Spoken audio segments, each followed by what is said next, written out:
After calculating the mass of solute that you need, you can then weigh this into a weighing boat using a top pan balance. You should use an appropriate balance, probably 1 to 2 or 3 decimal places. After weighing, the solute can then be transferred into a glass beaker. And it's important to make sure that all of the solute is transferred, and to do this you should rinse the weighing boat with distilled water.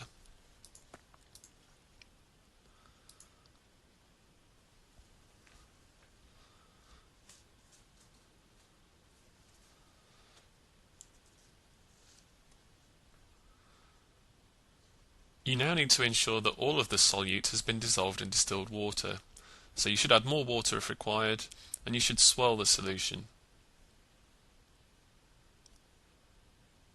You may also need to use a glass stirring rod. If you need to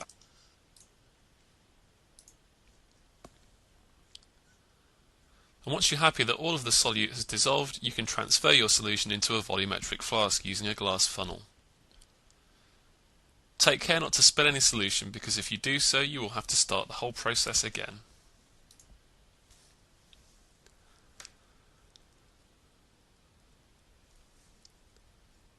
Now it's vital to rinse the beaker to ensure that none of your original solution is left behind.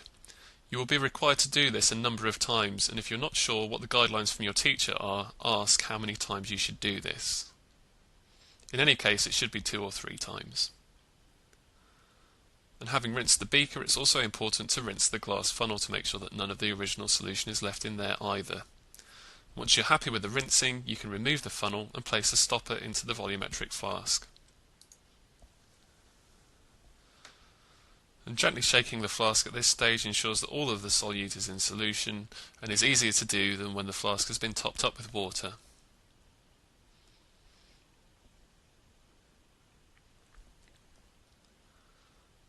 And now we're ready to fill the flask up to the line. This can be done using distilled water from a wash bottle. As you get closer to the line, it's important to take great care, because if you overshoot, you'll have to start the whole thing again.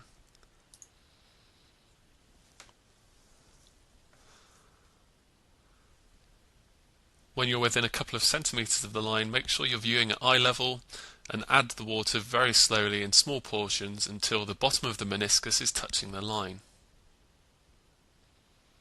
You may want to use a dropping pipette at this stage if you're a little nervous.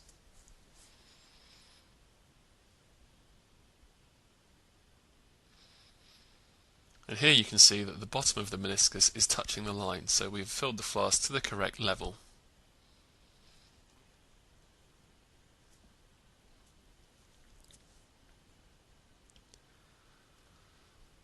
Once the solution is made up, it should be stored with the stopper firmly in place, and before using the solution you must ensure that it is homogeneous, which can be done by gently inverting and shaking the flask. We now have a standard solution which is ready to be used in a titration.